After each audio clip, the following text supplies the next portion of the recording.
Al igual que en el calendario occidental, la vida tiene sus estaciones, sus temporadas. Y yo decía en el servicio pasado lo mismo que ahora, que en realidad no es tan exacto, porque el calendario es predecible. Tú miras el calendario semanal y sabes que después del lunes viene el martes, y después del martes el miércoles, y así sucesivamente, y ves el mes y sabes que si estás en septiembre, luego viene octubre. Si estás en diciembre, hay cambio de año. Viene el otoño y luego sabes que cambia la estación. Pero en las estaciones de la vida, de pronto estás viviendo un momento soleado, un momento de marea baja. No digo de suma felicidad, pero sí esos momentos donde dices, no me enfermo, tengo para comer, tengo lo necesario, tengo una familia. Y en una hora la temporada puede cambiar diametralmente, porque es como que se inmiscuye sin advertencia un nuevo tiempo. Aquí hay mucha gente que me ha contado que una llamada telefónica le hizo añicos los planes, la agenda, el presupuesto. No es de extrañarse que a veces una internación de último momento de un niño, de alguien de la familia, haga que tus planes financieros se deshagan, que todo lo que tenías pensado hacer en los próximos meses quede hecho añicos o trizas. Tan pronto te das cuenta que te llega el bill del hospital, de la internación, de los medicamentos. Por poner un ejemplo, hay otras cosas más graves, como puede ser un golpe, un shock, el enterarte de algo que de pronto hace un sismo en tu corazón y todo lo que creías que estabas construyendo se desmorona como un castillo de naipes. Y esto no es patrimonio del que no tiene a Dios, porque esa es la falacia, pensar que las tribulaciones vienen para los que no tienen a Dios, o en su defecto los que lo tienen pero están haciendo las cosas mal. Yo me crié en iglesias así, donde se miraba con espíritu de sospecha y desconfianza a aquel que de pronto le tocaban momentos económicos frágiles, o aquello cuya salud de pronto empezaba a desmoronarse. Inmediatamente la reprimenda era: te estás enfermando porque debe haber un pecado oculto, algo que no confesaste. Si estás en crisis financiera es porque no diezmas, y si no diezmas es porque a lo mejor tampoco tienes para hacerlo porque estás desobedeciendo a Dios, o el empleo que tienes no es el que el Señor le agrada, o no tienes empleo porque algo hiciste mal. Siempre hemos visto la crisis como la mano negra de Satanás, y nos cuesta entender que a veces las crisis, los desiertos, los momentos duros que nos toca atravesar, las temporadas por los hospitales, incluso aquellas que son más serias, que nos llevan a caminar por la grama de un panteón, de un cementerio, son permitidas por el Señor, nos guste o no nos guste. Y sé que esto puede sonar anti-victoria o anti-mensaje positivista, pero el pastorear una congregación día tras día, semana tras semana, en esta última década, me ha enseñado que las tribulaciones, los momentos tristes, son parte de la vida. Ignorarlo es una torpeza. Decir que no vas a tener derrotas en la vida, momentos tristes, es una canallada de parte de los que nos toca la providencia de que ustedes nos presten los oídos. Es una canallada decir, no, si estás en derrota es porque Satanás tiene algo contra ti necesariamente. Sí, tiene algo contra ti, Satanás te odia, pero no necesariamente lo que te está ocurriendo proviene de la mano de Satanás. Yo creo que hay crisis, hay cosas que Dios permite por una razón, por un proceso. Temporadas que de pronto no sabes por qué, ¡fum!, cambia tu vida tal como la conocías. De pronto los problemas empezaron a rodearme como un enjambre de abejas cuando menos lo estaba esperando. ¿Qué lectura hacemos? Yo digo que uno toda la vida toma decisiones. La vida son decisiones. No se puede vivir de modo que la vida nos pase por arriba y esperemos que el destino, la suerte, la timba, la tómbola decida por nosotros. Hay que decidir. La vida se vive de manera intencional. Uno toma decisiones todos los días, desde qué pasta dental va a utilizar, si se va a peinar o no se va a peinar, si por amor al prójimo se pondrá desodorante o no. Uno decide cómo se va a vestir y si a la noche comerá bistec, pollo, pizza. Son decisiones que no trascienden y ni definen la vida de nadie. Y después están las otras decisiones. Las otras que tomamos en días soleados, en días de zozobra, en días de marea baja. ¿A qué me voy a dedicar? ¿Qué carrera voy a seguir? ¿Cuál va a ser mi llamado, mi ministerio? Con la mente fresca, sin problemas a la vista, sin un frente de tormenta, son decisiones que por lo general solemos no equivocarnos.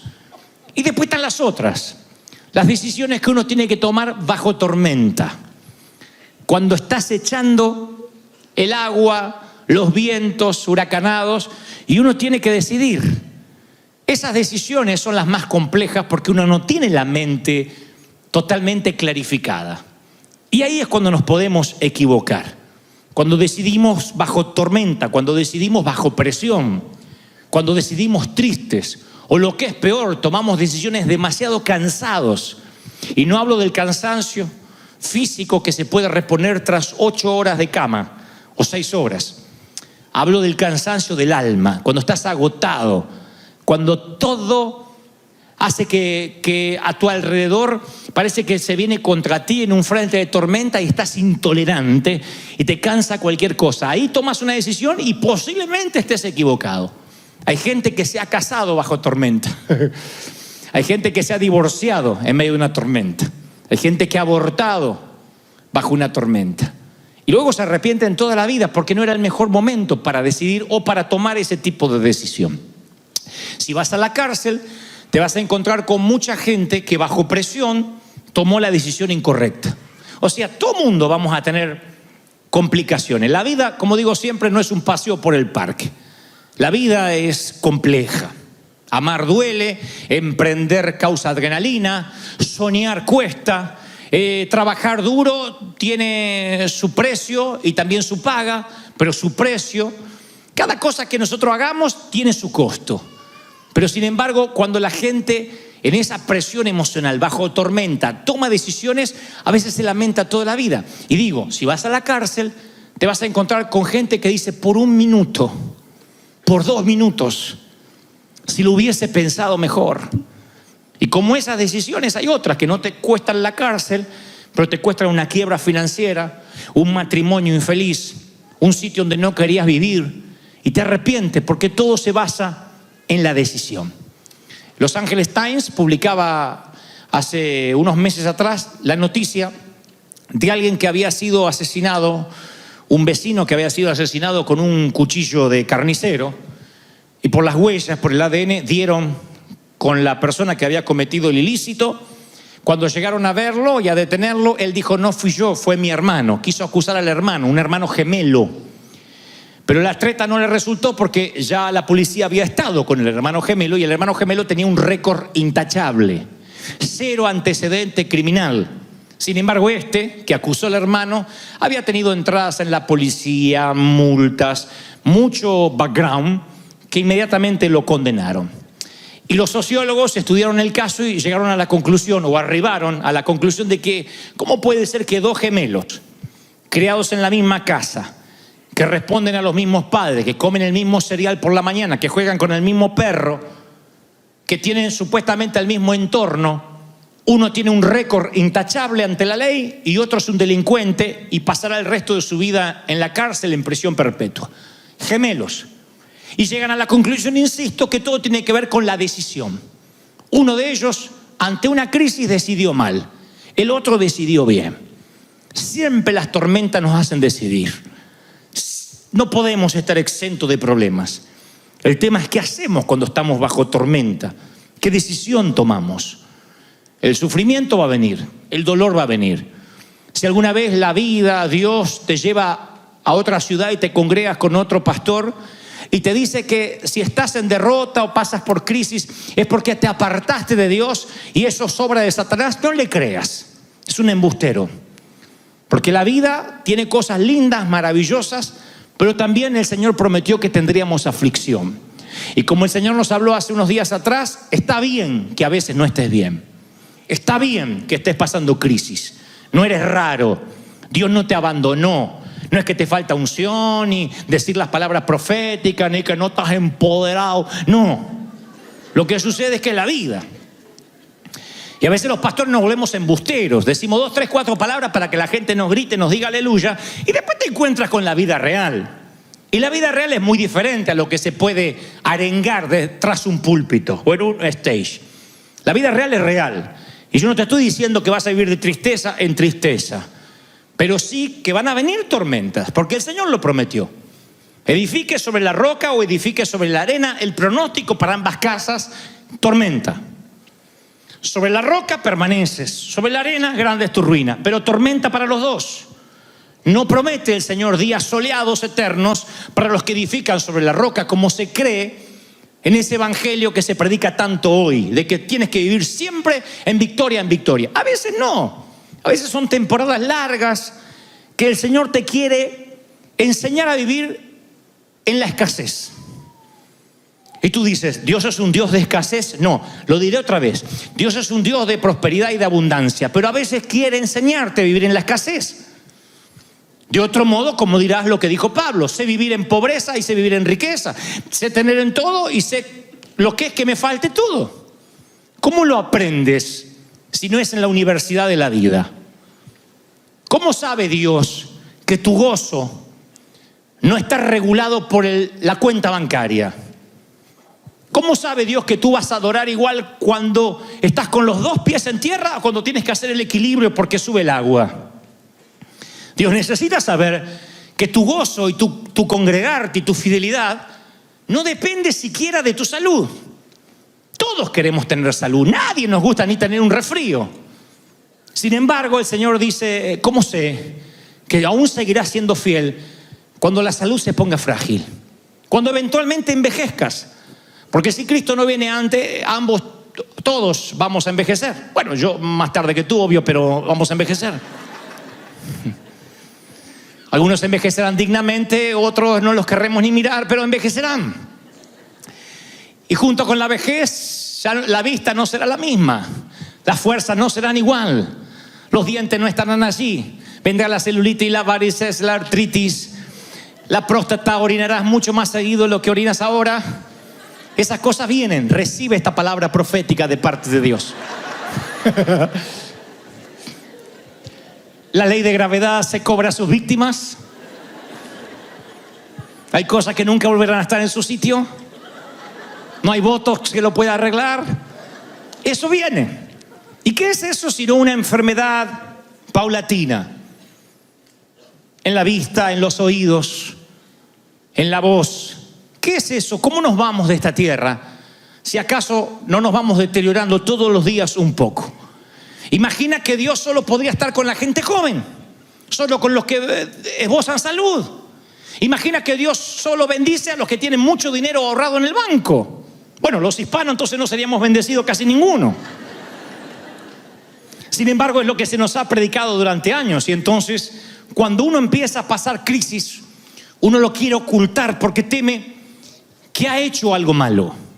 Teme que tuvo que haber hecho algo de modo que Dios quitó su mano. Todos tenemos que decidir. Dios no nos diría que tengamos que decidir si no nos pusiera opciones. Y Él nos pone opciones. Él en Deuteronomio 30:19 dice: hoy te he dado a elegir entre la vida y la muerte, entre bendiciones y maldiciones. He aquí pongo al cielo y la tierra como testigo de la decisión que tomes. Ay, si eligieras la vida para que tú y tus hijos puedan vivir. Puedes elegir esa opción al amar, al obedecer, al comprometerte firmemente con el Señor tu Dios. Esa es la clave para tu vida. Deuteronomio 30:19. Dios dice, tú puedes elegir vivir bajo bendición o bajo maldición. Nunca dijo, tú puedes elegir con buen crédito o con mal crédito, tener casa propia o rentando. No habla de eso. Habla de vivir en bendición por sobre todas las cosas. Te vaya bien, te vaya mal, tengas 50 años y estés soltera, o hayas tenido 3 matrimonios, 5 maridos has tenido, el que ahora tienes ni siquiera es tu marido.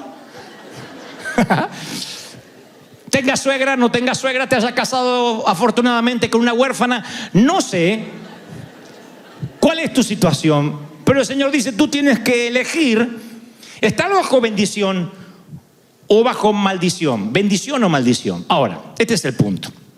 En condiciones normales, con un día soleado, cuando la vida te está yendo bien, uno sabe cómo decidir. Pero cuando a veces estás tan triste, el Señor me ha mostrado mucho en mi corazón que muchos viven una tristeza inexplicable. Los psicólogos la llamarían una bulia, una depresión blanca.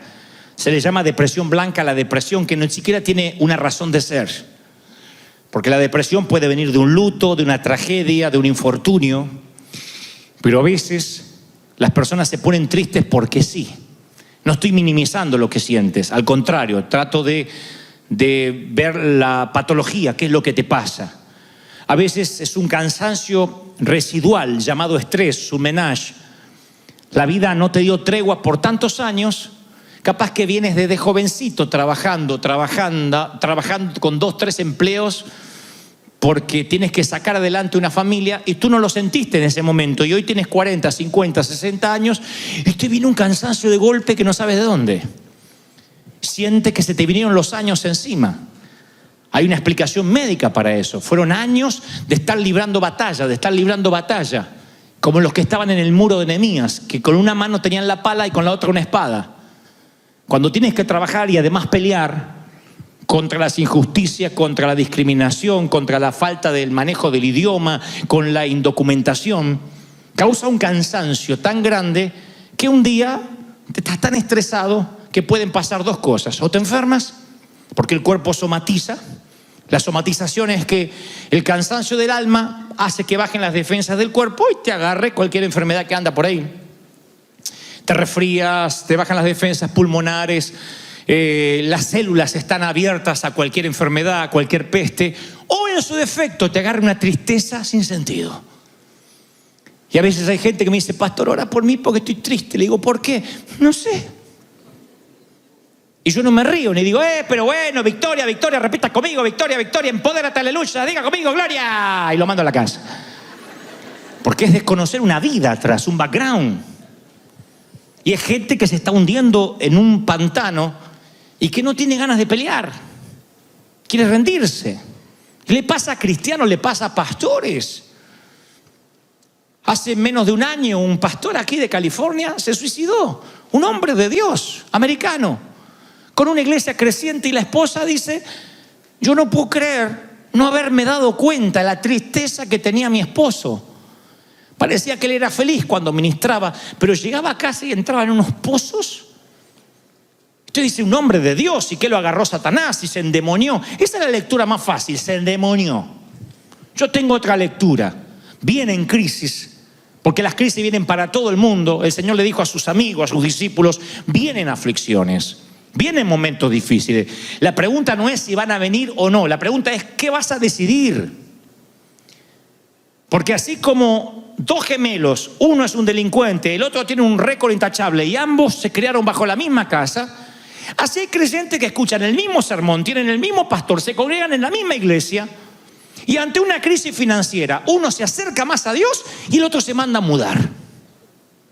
Ante una enfermedad hay familias que se aferran a Dios más que nunca. Y tú le dices: ¿qué sientes de Dios ahora que estás enfermo, que el cáncer vino? ¿Qué sientes? Que Dios es soberano, que Dios sabe por qué. No me gusta, no me lo esperaba. Es una temporada que se justapuso a lo que estaba viviendo, pero Dios tiene un plan. Y hay otros que dicen: no, Dios me abandonó, algo hice mal, Satanás se ensañó, ¿para qué viene la iglesia? Ambos, gemelos. Uno decide bien, el otro decide mal. Y yo siempre me pregunto: ¿por qué alguien decide mal cuando está bajo tormenta? ¿Por qué alguien se deprime y no quiere salir debajo de la manta? Y otros de alguna forma cobran fuerzas y siguen peleando a la vida. Insisto, la lectura fácil es decir: o es que unos son más ungidos que otros. No, no es así. Algunos son más fuertes que el otro. No necesariamente. Las crisis vienen porque Dios nos quiere enseñar ciertas cosas que solo se aprenden cuando uno pasa momentos tristes. Si tú me dijeras: Dante, flaco, ¿cómo es que conociste al Señor? ¿Cuáles fueron tus momentos más íntimos con Él? No fueron en un estadio. No me relacioné con Dios ministrando a una multitud o a un gentío. Fueron los momentos de quietud, de de oscuridad donde pude oír a Dios. Me dices, ¿volverías a vivir esos momentos? No, claro que no. Yo no elegiría eso ni para ti ni para mí. Pero hoy me di cuenta que si Dios no lo hubiese permitido, yo no conocería su voz. Yo no podría conducir, liderar una congregación si yo hubiese sido un pusilánime que a la primera tormenta abandono. Dios hizo de mí un piloto de tormenta. Alguien que siempre dice, vamos a salir adelante, no importa cómo. No tenemos dónde congregarnos, vamos. A veces no sabía ni para dónde, pero yo tenía que pararme en la fe, porque eso lo había aprendido ¿en dónde? En la crisis, en los valles de sombra, en los valles de muerte, en los valles de soledad. ¿Para qué sirve la crisis? Para 2 o 3 cosas que son muy importantes, y esto es lo que quiero que sepas que Dios te está enseñando. Primero, te expone ante el resto.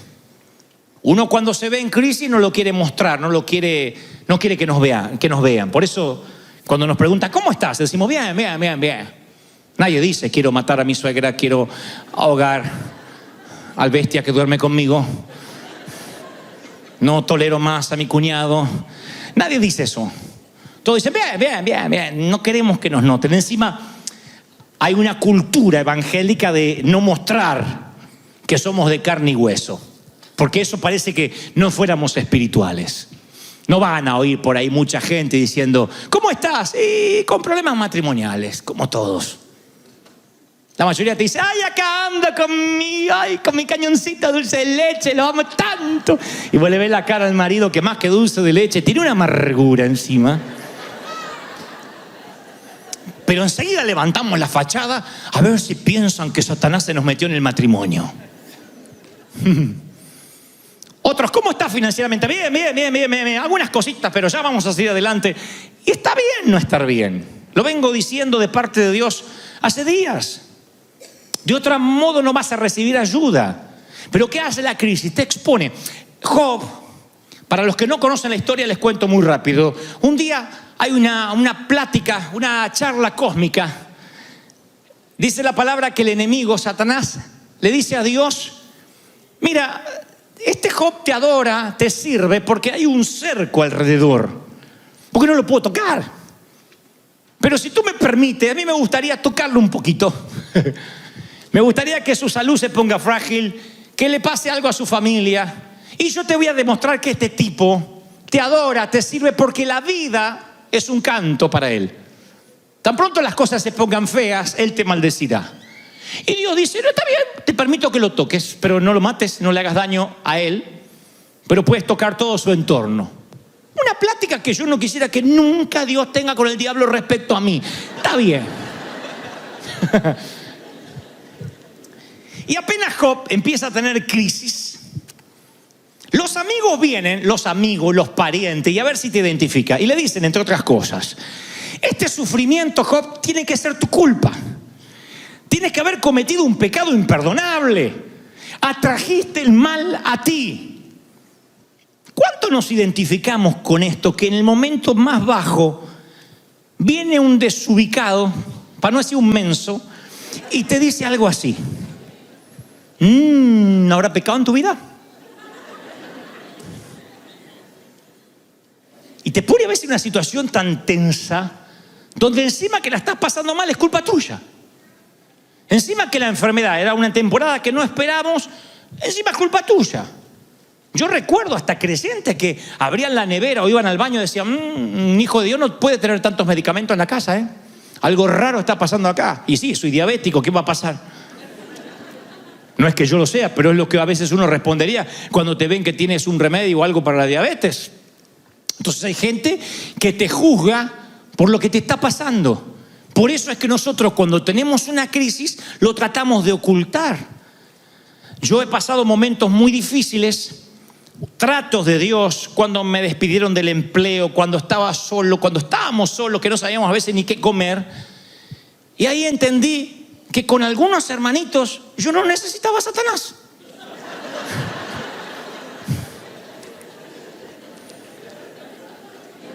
¿Te sientes identificado? ¿Te ha tocado gente así? Amén, dice, sí. que tú dices, bueno, está bien que no colabore con el arca, pero que no ayude con el diluvio. Viene gente y te carga. Entonces ustedes dicen, ¿y eso es bueno? Tras la crisis, ¿me está diciendo que es bueno que Dios me exponga ante la gente? Sí. Ahora vas a ver por qué. Al principio la exposición no nos gusta. Es feo que nos digan, hiciste algo malo, esto es producto de una mala decisión. Pero de pronto empiezas a entender que, independientemente de quién tenga la espada, Dios es soberano. Que aunque la injusticia viva en tu casa, Jesús también vive ahí. Y vas entendiendo muchas cosas, vas entendiendo que hay un momento que te empieza a importar poco la opinión de la gente. Que te das cuenta que no todos serán amigos tuyos. Que la gente es fácil llorar con el que llora, pero reír con el que ríe es una cualidad que no todos tienen. Si te va mal, a lo mejor hay un montón de gente que te va a dar consejo de qué hiciste mal. Te va bien y te hacen un hueco. Eso hace la gente. Si te va bien, te empieza a mirar de lejos. Si te va mal, se acerca y te dice, hay un pecado en tu vida. Algo estás haciendo mal. ¿Qué te quiere enseñar Dios con esto? Que hay un momento en que te tiene que importar un bledo lo que diga la gente. Hay un momento que tienes que aprender que no vives ni de los aplausos ni de las críticas. Tú vives del favor de Dios, de lo que Dios piense de ti, de lo que el Señor crea de ti. ¿Están conmigo? En el momento que te liberas de lo que opinen los demás, se te libera la cautividad de la mente. Si yo tuviera que dar un último consejo a mis hijos, a uno de ustedes, porque estuviera por partir y me dijeras, Dante, dame el último consejo, cosa que no creo que pase porque yo los voy a enterrar a la mayoría, pero supongamos que un niñito de acá crece y algún día tiene que cerrar mis ojos. Entonces, si yo tuviera que dar un último consejo, yo le diría que no te importe lo que diga la gente. Que no, esto no significa andar faltándole el respeto a todos, siendo grosero. Significa que todos los días, al final, cuando llegues a la cama, al final del día, te preguntes si estás agradando a Dios. Si Dios se agradó con tu corazón, con lo que hiciste. En una época donde las redes sociales parece que nos van dictaminando quiénes somos, en una época donde un like nos hace sentir bien y cuando nos bajan el pulgar sentimos como que lo hizo el César en el Coliseo Romano y nos van a comer los leones, hay gente que se deprime. Yo hablé hace poco con los jóvenes y me constataron que se deprimen. No me sigue más, no sé por qué no me sigue más, me quitó el like y se quiere suicidar porque no lo sigue más la amiga que está allá. Subí 2 brownies que cociné y no los comentó. ¿Really? ¿De verdad? ¿De verdad? Entonces uno vive una vida ficticia. Muestra en las redes no lo que somos, lo que queremos mostrar. Y nos muestran lo que ellos quieren mostrar. Y nos ponemos like el uno al otro. ¡Ay, qué lindo! ¡Ay, pasando unas vacaciones, qué lindo! Me consta de parejas que se sacan fotos súper, ultra, hiper, macro, extra felices. Y para sacarse esas fotos se pelearon. De verdad. Vení acá, sacate la foto, vení, no,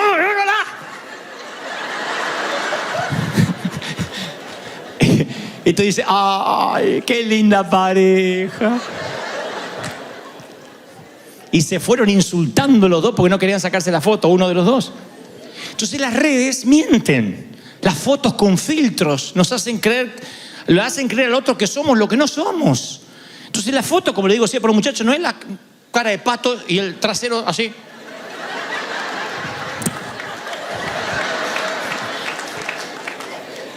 No es la vida real. La vida real no es Instagram. La vida real no son las redes. La vida real es la vida real. Duele. No hay filtro, no hay Photoshop. No puedes producir las fotos de la vida. No las puedes producir, no puedes ponerle Photoshop al dolor. No hay filtros para las decepciones. No hay manera de hacer un búnker en el corazón. No hay manera de pixelar a quienes no te gustan. No hay manera de bloquear las críticas en la vida real. Eso pasa en la vida ficticia, la de las redes. Pero la vida real duele. Por eso Dios tiene que a veces exponerte ante la gente para que te cures de eso. Uno cree que para curarse de algo tiene que irse exactamente a la otra punta de lo que quiere evitar, y no funciona así. Para que se te cure el miedo a volar, ¿sabe cómo se te cura el miedo a volar? Volando. El miedo a volar no se te cura evitando los aviones. Si tú dices, tengo miedo a hablar en público, yo sé cómo se te va ese miedo. Hablando en público. Cuando tú le dices, Señor, dame paciencia, ¿qué le estás pidiendo al Señor? Que tus hijos se te pongan más rebeldes, que tu marido siga mojando el papel higiénico, que apriete el dentífrico por la mitad, que el condenado no se acuerde de tu aniversario. Es lo que pediste, hija. Paciencia. Para ejercitar aquello en lo cual no eres fuerte, es una dosis de eso. Así funcionan las vacunas, por si no lo saben. Las vacunas son una dosis del virus que quieres evitar. Entonces tu cuerpo genera un anticuerpo. Tu cuerpo genera un anticuerpo, no es un juego de palabras, contra ese virus. Te dan una pequeña dosis. Ahora nosotros nos vacunaron contra la fiebre amarilla para poder ir al África. ¿Saben lo que tenía esa vacuna? Una pequeña dosis de fiebre amarilla. Nos la dieron, dijeron, miren que pueden producir vómitos, mareos. Es una pequeña dosis la que el cuerpo puede resistir, pero que hace la bienvenida al cuerpo. El cuerpo genera lo necesario para evitar la enfermedad y entonces sales preparado para que la peste no te contamine. Eso es en la vida. Si quiere el Señor enseñarte a que solo te importe su opinión, te expondrá ante la opinión de la gente como a Job, para que aprendas a que tu gozo no puede estar regulado por los likes, por los seguidores, por lo que dicen de ti. Primero porque no te conocen, porque como yo, tú eres un embustero en las redes. Nadie se saca fotos recién levantado. Recién levantada.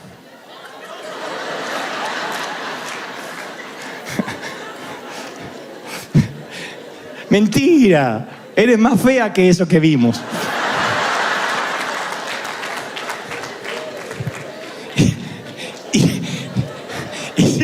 Y si uno va por la vida creyéndose lo que vende, uno empieza terminando comprando lo que vende y es una ridiculez. Tú nunca puedes comprar lo que vendes. Está bien que tengas tu imagen publicitaria para las redes, pero no te lo creas, esa no es la vida. Porque cuando la vida venga de verdad y te pega una trompada en el alma, porque viene y te choquea un llamado telefónico, un despido en el empleo, un problema matrimonial, siente que se te desmorona la vida que quisiste construir en las redes. Y la vida es real. Uno recibe el domingo palabra de Dios acá, ¿no? Y después yo quisiera como pastor que esta palabra se te grabara toda la semana, pero no va a pasar. Porque tú tienes un recipiente, como yo, con muchos agujeros. Esos agujeros se llaman mandar a los chicos al colegio, pagar las deudas, pagar la renta, tener familiares que te hacen la vida imposible, tener un jefe insoportable. Son un montón de agujeros, te entra el aceite, parece que te llenaste el domingo, pero el lunes empieza a escurrirse el aceite. El martes te empiezas a olvidar, el miércoles ya no te acuerdas lo que dijo el pastor. El jueves solo te acuerdas cuando mostré el trasero y dices, me acuerdo que mostró. El viernes es así. La vida tiene agujeros y ese aceite se empieza a escurrir y un día te sientes vacío y vas a tomar una decisión y por estar vacío tomas la decisión incorrecta. Entre esos agujeros está la opinión de la gente. No podemos vivir pensando en qué dirán los demás de nosotros. Así que, ¿qué me enseña la crisis? A mí me enseñó, me liberó de la opinión de la gente. Me liberó. A mí la crítica de la gente me liberó de la opinión. Me río de verdad de la crítica, pero me liberó de verdad. No estoy pendiente de qué dicen de mí, me causa gracia. Segundo, me puso en perspectiva de lo que es el cristianismo. Yo les contaba recién que cuando uno va a un sitio como el África, uno se da cuenta de la versión filtrada y diluida que hemos tenido del Evangelio por muchos años. Yo te confieso, tuve casi 2.000 pastores africanos. Yo en un momento no sabía qué predicarles. ¿Qué les voy a predicar? que si están pasando crisis es porque Satanás se levantó contra ellos y a veces no tienen para comer esos pastores. ¿Qué le voy a hablar? ¿De qué? Si no tienen agua potable. ¿De qué victoria le voy a hablar como la entendemos nosotros los que vivimos en América? Y si un mensaje no sirve para predicar en todas partes del mundo, entonces no es un buen mensaje. Si el mismo mensaje no se puede predicar en todas partes, no es un verdadero mensaje. Entonces me di cuenta que de 10 mensajes que puedo tener, 9 no los puedo predicar. Porque les tengo que enseñar a ser agradecidos y ellos agradecen estar vivos. Aunque sabe que no desayunaron esa mañana y por ahí no van a almorzar ese día porque no pueden. ¿Qué le voy a hablar? ¿Del Dios de la prosperidad? Que están haciendo las cosas mal, que se arrepientan. La mayoría de esos hombres están enfermos, esas mujeres están enfermas, se los puede ver. Están enfermos con peste, no hay vacunas, no hay sistemas higiénicos, no hay hospitales. Así que ¿qué voy a hablar? ¿De que el Señor sanó todas las heridas? Sí, puedo hablar de sanidad, pero muchos se van a sanar y otros no. Entonces me empiezo a preguntar, ¿qué es el mensaje de Cristo? Y ahí me doy cuenta, en el África, que tengo que ir al mensaje de los discípulos. Y ese lo entienden los africanos. Les digo que van a pasar aflicciones, que eso es parte de la vida, pero que agradezco el gozo que tienen para cantar. Ustedes saben cómo cantan los morenos, ¿no? Una fuerza que nace de cuando cantaban en los botes de la esclavitud. Una fuerza de adentro. Parece que tiene hasta la música incorporada. No hay que decirle canten fuerte, porque ellos todo fuerte. La música fuerte, las palmas son fuertes y adoran y cantan. Y uno los ve y dice, wow, estos son gente que tiene la vida resuelta. No, es que su gozo no está regulado por el dinero. Su gozo no está regulado ni por si comieron o no comieron. Ellos están contentos de que a pesar de la pobreza tienen a Cristo, tienen a Dios, tienen vida eterna. ¡Aleluya!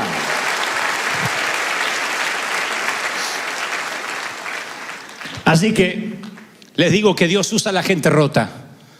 Les digo a los africanos que Dios los utiliza a ellos para enseñarnos a nosotros, a los que nos quejamos, a los que nos deprimimos por boberías, que Dios de algún modo los ubicó ahí, casi en lo último de la cadena alimenticia social, para aquellos que siempre están mirando para arriba, a los que les falta de tanto en tanto los mire a ellos y se dé cuenta lo desagradecidos que son, porque somos desagradecidos hasta que la crisis nos pone en perspectiva. Uno cree que es bendecido si tiene una casa propia, si tiene su ministerio reconocido, si te va bien en el empleo, y un día llega la enfermedad, llega la temporada esa que se inmiscuye sin que lo esperas. Y entonces, ¿qué te pasa? Ordena tus prioridades. Las cosas que antes te importaban quedan muy por debajo de la cima. Las cosas que te parecían que te iban a hacer feliz, de pronto se transforman en eso, cosas. ¿Y qué hace la crisis? Te transforma en alguien que no tienes nada que perder, nada que proteger. Y cuando no tienes nada que perder y nada que proteger, eres como esos soldados que se contrataban después de las guerras, que lo único que sabían hacer era manejar una lanza, una espada, un fusil. Era la única actividad que sabían hacer, pero ya no había guerra. Y entonces se los contrataban, se les decían mercenarios. Se les pagaba para que defendieran a veces a un rico, para que pelearan una batalla privada. Se les decía mercenario, aunque la palabra tiene mala prensa, porque uno podía usar sus habilidades sin temer de que los iban a traicionar, porque era gente que no tenía nada que perder. Por lo general eran soldados que habían perdido a sus seres queridos en la guerra, no tenían propiedades, lo único que sabían hacer era pelear. Se los contrataba para una batalla y sabían que como no tenían nada que perder y nada que proteger, entonces iban a ser efectivos en lo que tenían que hacer. Permítanme la metáfora, pero cuando la vida te golpea, cada vez te das cuenta que tienes menos para perder y menos para proteger. ¿Quieres ver a un hombre que Dios utiliza de una manera formidable, sin límite? Muéstrame a alguien que en algún momento de la vida lo perdió todo y no está atado a una casa. No se deprime porque Bank of America le manda una carta, porque ya la perdió la casa y vio como Dios lo bendijo de alguna manera. Muéstrame a alguien que salió de una enfermedad, que tuvo una larga temporada en el hospital, salió de allí y yo te mostraré a alguien que jamás se va a enojar porque le hagan una mala cara, porque no le den un asiento, porque no me tocó la licuadora, porque él viene de un cáncer. Y como se peleó contra el cáncer, para lo que otros son grandes batallas, para él son boberías. Él no tiene nada que perder. Lo único que le interesa es agradar a Dios. Muéstrame a alguien que lo criticaron sin piedad gran parte de su juventud y le dijeron payaso, anticristo, apóstata, y yo te mostraré a un hombre seguro hacia dónde va, qué quiere y para qué, porque sabe que le quiere agradar a Dios. ¿Están conmigo, sí o no? Entonces yo veía en las Escrituras dos personas, como si fueran los mismos dos gemelos que publicó Los Angeles Times. Nada más que esto está en las Escrituras mucho antes que esta historia de los gemelos. Son dos reyes ungidos por el mismo profeta, mismo entorno, mismo cuerno de aceite, mismo Dios que manda ungir a ambos, Saúl y David. Voy al final de la vida, de la biografía de ambos, y Saúl se suicida en su propia espada, muere pseudamente endemoniado, consultando a las brujas, lejos de Dios, descartado para que sea rey, sin unción. Voy a la biografía de David y lo veo hasta el día de hoy como un hombre conforme al corazón de Dios, según el adjetivo divino del Padre. Le dicen a Jesús, hijo de David, no le dicen hijo de Saúl, hijo de David. O sea, nunca nadie lo moverá de la genealogía del maestro. ¿Qué hubo en el medio? Que uno terminó tan bajo, en un punto tan bajo, y otro terminó tan bien. La lectura fácil es que David era un santo y el otro era un condenado. No, porque David fue un adúltero, un asesino, unos pecados espantosos. ¿Qué fue entonces lo que determinó que dos personas que comen el mismo cereal, juegan con el mismo perro, tienen la misma unción, el mismo cuerno de aceite derramado sobre sus cabezas, uno termina bien y otro termina mal? Te lo diré. Uno no tiene nada que perder, solo agradar a Dios. Se llama David. El otro cree que tiene todo para perder, la reputación, y está muy pendiente de eso. De hecho, su propia hija dirá en algún momento, le dirá a David, mi padre nunca ha hecho esa ridiculez al verlo a David bailar. Saúl es un hombre muy temeroso del que dirán. Todas las mañanas se levanta a ver si tiene más seguidores en Instagram. Todas las mañanas va al Facebook a ver qué dicen de él. Está muy pendiente y tiene temor a perder algo. Todo el modus operandi de la vida de Saúl fue temer al hombre. La palabra dice que cuando fue llamado para ser ungido, se ocultó entre el bagaje porque tenía miedo. Y esa manera de ser de Saúl lo perseguiría el resto de su vida. En cierta ocasión, él está acampando con su ejército frente al entrenado ejército de los filisteos. La infantería de los filisteos está enfrente y él tiene que ir a atacar, porque si no, los filisteos cada vez se arman más. Cada hora que deja pasar, cada día que pasa, los filisteos son más. Así que envía un WhatsApp rápido a Samuel. Bueno, dice un mensajero, pero hoy sería un WhatsApp. Le dice, Samuel, ven rápido, porque no podemos salir sin tu bendición. Los reyes no iban a la guerra sin la bendición sacerdotal. Así que ven a orar por nosotros, a ofrecer sacrificio a Jehová. Samuel dice, espérame un par de días, tengo cosas que hacer. La instrucción es sencilla, no hagas nada hasta que yo llegue. No es física cuántica, es una instrucción sencilla, no te muevas hasta que yo llegue. Es una instrucción que David hubiese acatado, pero no alguien pendiente de la opinión ajena. Saúl se levanta cada mañana y ve a algunos de sus soldados que empiezan a desertar, otros que están diciendo le falta valor a nuestro rey, otro que dice este no se mueve si no oran por él. Si fuera un rey con valor ya nos hubiese mandado a la batalla. Así que un día Saúl dice, ¿para qué esperar al profeta? Yo voy a dar la bendición. Y algo que no le corresponde ni le compete, que le compete solo al sacerdote, se lo endilga a él, que es rey. Cuando llega Samuel le agarra un ataque de caspa. Le dice, ¿estás loco? ¿Cómo vas a bendecir al ejército? Esto te va a costar el reinado. ¿Cómo hiciste una locura así? Y Saúl trata de explicar y en un momento dice, es que tenía temor que los soldados desertaran. ¿Creen que aprendió la lección? No la aprendió. Dios lo envía a otra batalla contra los amalecitas y le dice a Saúl: la orden de Jehová es: destruye todos los enemigos, no dejes nada vivo, ningún ser vivo, mata ovejas, bueyes, asnos, todo lo que encuentre, arrasa con esa ciudad. Y Saúl perdonó lo mejor del ganado, lo mejor de las ovejas, todo lo que era vil y despreciable se deshizo de él, mas lo que era gordo se lo quedó. Y Samuel dice: ¿por qué desobedeciste a Jehová? Y él dice: es que tuve temor de los hombres, del qué dirán. David solo tenía temor de Dios. Saúl le tenía miedo a todo lo demás. Y la pregunta esta mañana o esta tarde es: ¿a qué le temes? ¿Al qué dirán? ¿A la bancarrota? ¿A que te critiquen? ¿A qué le temes?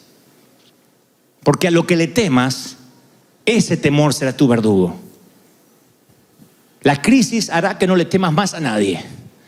Cuando venga la crisis y veas que Dios es fiel, aunque a veces te toque comer salteado, y sigas siendo fiel, y Dios sea fiel contigo, ya no te va a asustar nunca más la economía. Dios dice: tu confianza soy yo. Yo te traje y te vas cuando yo digo que te vayas. Yo te sostengo. Yo soy quien te fortalece. ¿Están conmigo, sí o no? Entonces, de pronto, cuando le temes a todo, Dios tiene que pasarte por un proceso para que dejes de temer, para que seas alguien que no tenga nada que perder. Porque si has pasado por el sufrimiento, ya no te afecta el sufrimiento. No estás diciendo: si yo tengo salud sirvo al Señor, si no, no lo sirvo. Ya has pasado por ahí. Y dices: Señor, si me das salud te sirvo mejor, y si no, tendré que luchar con mis achaques, pero aún así te seguiré amando. No le temes al sufrimiento. No le temes a la confianza, a los aplausos o a la crítica de la gente. Eres indestructible cuando no te importa el que dirán, porque tu confianza está basada en Dios. No le temes a la muerte porque sabes lo que te espera del otro lado. Entonces, cuando no le temes a nada, eres indestructible. ¿Están conmigo, sí o no? Yo les contaba en el servicio de la mañana que hace unos años yo estaba en un sitio con muchos pastores y era un poco, no sé si la oveja negra, pero yo no encajaba mucho con el léxico que tenían los ministros. Son toda gente muy amada y yo soy amigo de la mayoría, pero tal vez porque yo soy argentino, qué sé yo, pero es como que no encajaba mucho.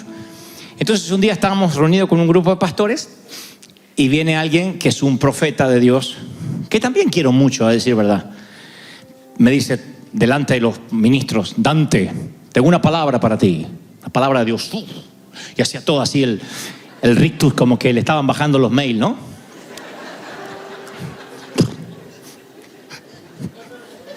Me dice el Señor: cambia, hijo, cambia. Tú no luces como un hombre de Dios, cambia. El Señor me está mostrando que Él va a cambiar tu manera de vestir. Yo dije: estamos fregados, a ver qué me tengo que poner. Me dice que va a cambiar tu léxico. Te va a cambiar porque ahora eres como un artista, pero Él quiere que seas un siervo de Jehová. Como que Dios me decía: yo te amo, pero vamos a recauchutarte todo porque así no me servís. No me olvido más. Ahora, tenés que estar bien parado para que te diga una profecía de esa, porque no es un loquito. Eso que te dicen: Dios me dijo. No, este es... Claro, que te agarra uno así, que no le llega mucho agua al tanque. Tú dices: bueno, pobrecito. Pero este era un hombre con su corbata, un pastor reconocido en una iglesia multitudinaria y con todo el séquito alrededor.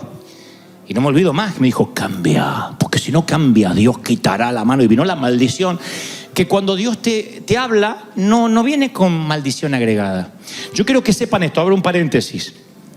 Ustedes a veces me dicen: yo no sé si Dios me habló o no me habló. Cuando Dios te habla, tienes que sentir que te habló un papá que te ama. Si te quita la paz, si te queda como una amenaza latente, ese no es Dios. ¿Por qué? Porque yo soy papá. Y yo amo a mis hijos con locura. Y aunque esté muy enojado, jamás le diría, o te portás bien o te meto en un internado y no me ves nunca más la jeta, como nos decían antes los padres a nosotros.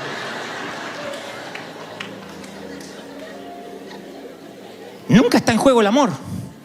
Está en juego que les quitamos el iPad, que le hay penitencia, que no pueden ver tele, que se va más rápido a la cama, pero nunca que le pegamos una patada y te vas a hacer la hija del vecino y te mando al África para que duerma bajo los árboles. Nunca. Entonces, cuando viene una palabra de Dios, siempre es bendición, siempre. Aun cuando es una exhortación, Dios te corrige, te disciplina, pero sientes que te habló con amor. ¿Qué es lo que tienes que entender cuando yo traigo un mensaje de Dios? Nunca te vas a ir con una culpa, el pastor no nos pegó a todo mundo. Hay cosas que Dios nos habla de manera dura, pero envuelta en un packaging de amor. Y me acuerdo que en ese entonces a mí me quedó la sensación de la desesperanza. Cambia. Porque el Señor me dice que tienes que vestirte diferente y hablar diferente, porque no luces como un hombre de Dios. Y esa noche, confieso que estaba muy cargado y fui a orar. Le dije, Señor, confírmame que fuiste tú. Y el Señor me mostró que al que no le gustaba era él, a este hombre, no. Estaba celoso porque él es panzón y yo no. Porque no es la ropa, es la clase. Y de verdad, oré y el Señor me dijo, te amo, no cambies, no me olvido más. Hasta el día de hoy, no cambies, yo te quiero así, yo te amo así, yo te elegí así. El Señor te ama tal cual eres, te ama así, ¿lo crees? ¿Lo crees de verdad? Vamos, dale un aplauso, celebra al Rey de Reyes, dale un aplauso, Dios ha hablado,